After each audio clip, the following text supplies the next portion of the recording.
What's up, everybody? I just want to make a quick video pre-gym before I go hit the gym.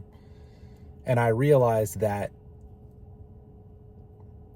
the hardest part of accomplishment, of achievement, of success is the mindset, is what happens before you go and do the thing.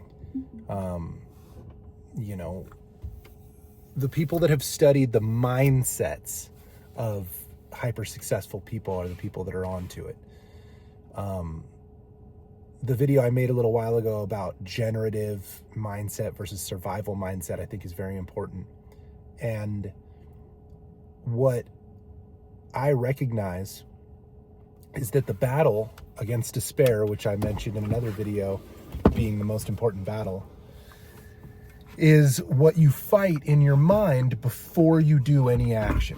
And it's one of the reasons why athletes are really spiritual warriors, as highfalutin as that sounds. Because to be an athlete, to be disciplined, to be consistent, you have to beat your mind into submission. You have to explain to yourself that you will do the thing no matter how you feel about the thing. Any honest to goodness athlete will tell you that a lot of the times that they go and do their sport and train, their body is broken. They are physically exhausted. They are in pain, but they do it anyway.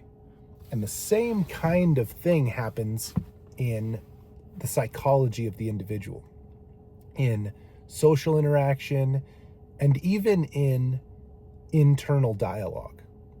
What do I mean by that? The disparaged, depressed, cynical, nihilistic, self-destructive, narcissistic, vain individual is defeated before they begin because they are trapped by a derisive narrative. What you have to do if you want to build anything, whether it's a physique or a business or a relationship, whether it's just something like self-confidence, you have to get past the previous cycle of thought and into that novelty of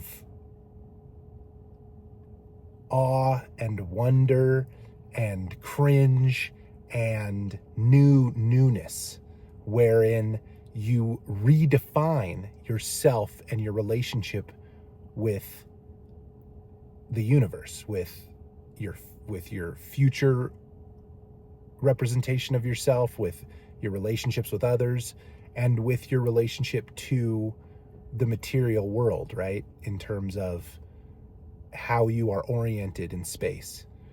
So what am I even talking about? What I'm telling you is, if you are going to be successful in your life, you have to be willing to go into the unknown.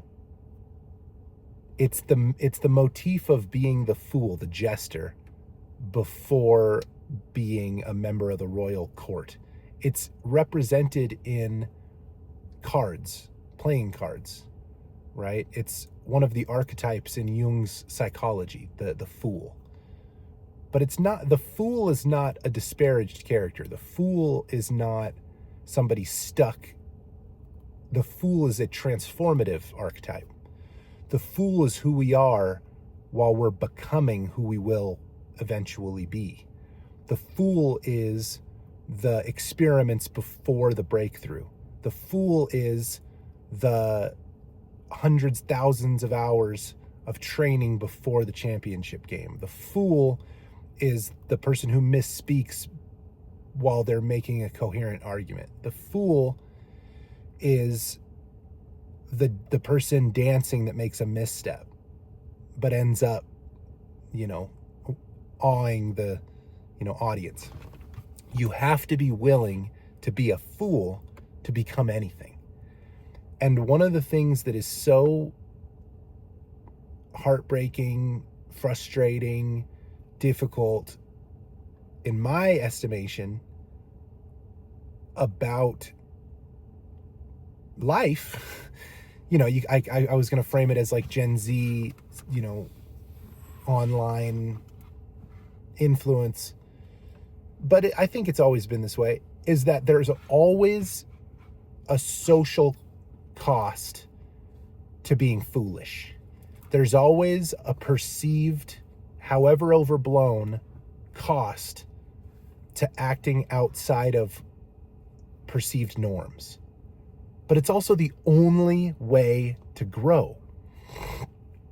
And so, in keeping with the idea of the battle against despair is the most important battle, and in keeping with being in a generative, creative mindset is inherently more constructive and beneficial than it is to be in a survival mindset, not caring about others' opinions is so freeing in life, such that you're able to then be who you are and communicate what is inside of you, such that you can be in line with the truth. And one of the things that's so corrosive about modern day postmodern thought is that it begs to question the existence of existential truth.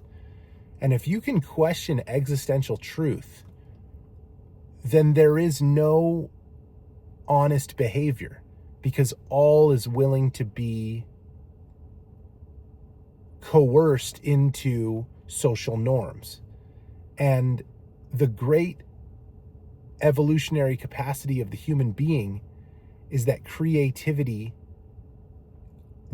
specifically of the individual, moves the society forward through great advances in thought and technology and social organization. And I fear that conformity and self-censorship for fear of reprisal or social cost takes us away from the great leaps forward, the great benefits of advancement in science, technology, human endeavor, in the individuals that hold themselves back. Now, a lot of people don't. There are hyper productive people, right? The Bezoses and the Musks and, et cetera.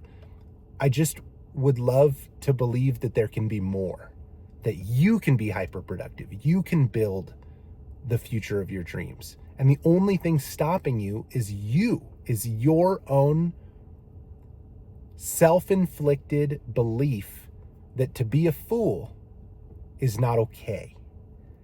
And again, being foolish, in pursuit of truth on the adventure of your life, let's say, is the path to becoming, the master of your own destiny, is the path to walking in the light of God, is the path to becoming who you were always meant to be. And so, don't worry about being cringe. Don't worry about, being judged or not fitting in, because the only way to really have a good life is to be true to yourself. And that is a journey. And Lord knows it's taken me a long time to be able to find these truths, although that they are self-evident. And I just want to share them with you guys. So thank you so much for watching. I appreciate you guys very much. I'm about to go blast a gym workout and see how I can feel. So love you guys. Thanks for watching.